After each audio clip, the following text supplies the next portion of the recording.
ரோஷினிக்கு உனக்கு சண்டையாப்பா? எனக்கு நல்லா தெரியும். உன்னால என்கிட்ட இருந்து எதையும் மறைக்க முடியாது.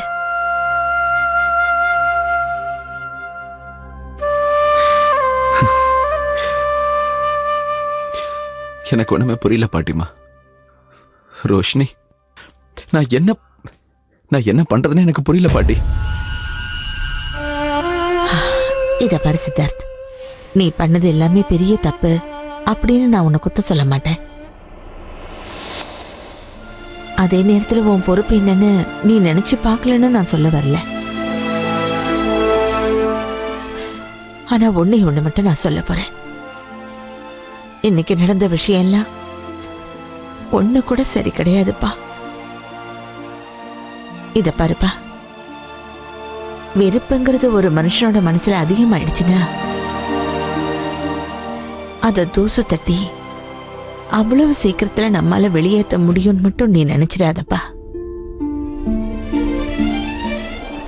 அதுவும் இல்லாம ரோஷினியோட மனசுல அவங்க அம்மாவை பத்தின வெறுப்பு ரொம்ப அதிகமா இருக்கு. அந்த வெறுப்பு உங்க உறவை பிரிக்க காரணமா இருந்துடக்கூடாது சித்தார்த்.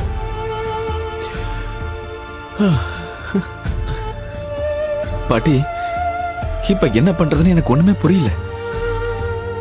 ஒரு விஷயத்தை சரி பண்ணலாம்னு முயற்சி பண்ணா அது மோசமாயிடுது. சரி, இதுதான் இப்படி இருக்கு, இன்னொன்னு ட்ரை பண்ணலான்னு பார்த்தா அது இன்னும் மோசமாயிடுது. எல்லாம் சரி பண்றதுக்கு தான் நான் இங்க வந்தனே பாட்டி.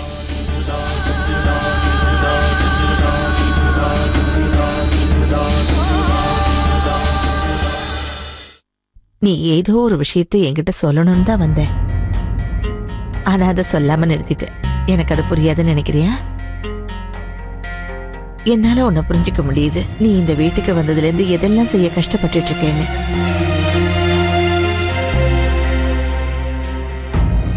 ஆனா நான் இன்னைக்கு ஒரு விஷயத்த உங்ககிட்ட வெளிப்படையா பேச விரும்புறேன். என்னோட பொண்ணு துர்கா இருக்கால, அவ வாழ்க்கையில ரொம்ப கஷ்டப்பட்டிருக்காப்பா. அவ சில நேரங்கள்ல கோபத்துல என்னைய வாய்க்கு வந்தபடி திட்டிடுவா. ஒரு சில நேரங்கள்ல அவ பண விஷயத்தை எடுத்துக்கிட்டு இந்த வீட்டுல உள்ளவங்களை எல்லாம் ரொம்ப கேவலமா திட்டிடுவா. ஆனா எல்லா சந்தர்ப்பத்திலயும் நான் அவளுக்கு துணையா தான் இருப்பேன். என்னதான் இருந்தாலும் அவ நான் பெத்த பொண்ணு. எனக்கு ஒரு விஷயம் நல்லா தெரியும் சித்தார்த்.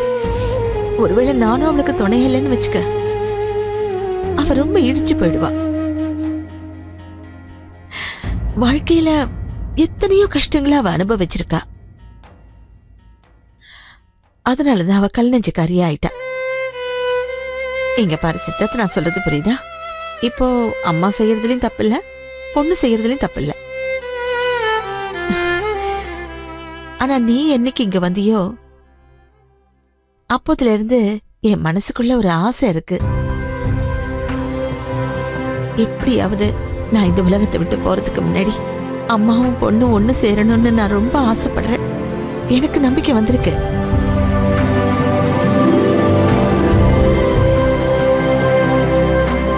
உங்களுக்கு டிடினா ரொம்ப பிடிக்கும்ல? எனக்கு தெரியும் பாட்டி. படவா, அவன் உனக்குதான் மாமியார், எனக்கு பொண்ணு இல்ல. தெரியும் பாட்டி. ஆனா என் மாமியாருடைய அம்மா ரொம்ப நல்லவங்களாச்சே.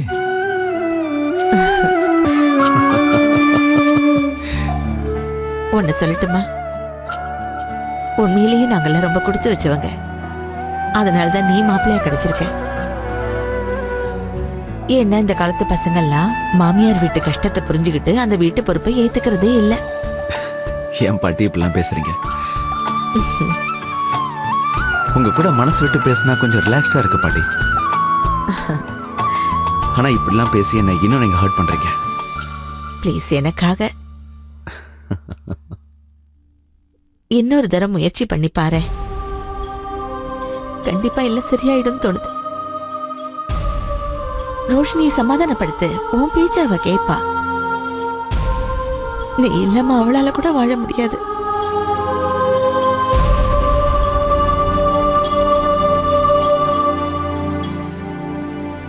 தெரியும் பாட்டி. ஆனா இதுல ரோஷினி தப்பு எதுவும் இல்லை. தப்பெல்லாம் என்னோடதுதான். பாவம் அவளை நான் ரொம்ப கஷ்டப்படுத்திட்டேன் பாட்டி. ஒவ்வொரு கண்ணீர் துளிக்கும் நான் பதில் சொல்ல வேண்டிய நேரம் வந்திருக்கேன். இனி அவ யாருக்காகவும் எப்பவும் அழமாட்டா பாட்டி. எப்படியாவது நாளைக்கே நான் அவளை கன்வின்ஸ் பண்ணிடுவேன். திரும்ப அவ சந்தோஷமா சிரிப்பா. இந்த வீட்டு பிரச்சனை எல்லாத்தையும் நான் சரி பண்ணுவேன். இந்த வீட்டு மாப்பிள்ளை இந்த குடும்பத்தை ஒண்ணு சேர்க்க போறேன்.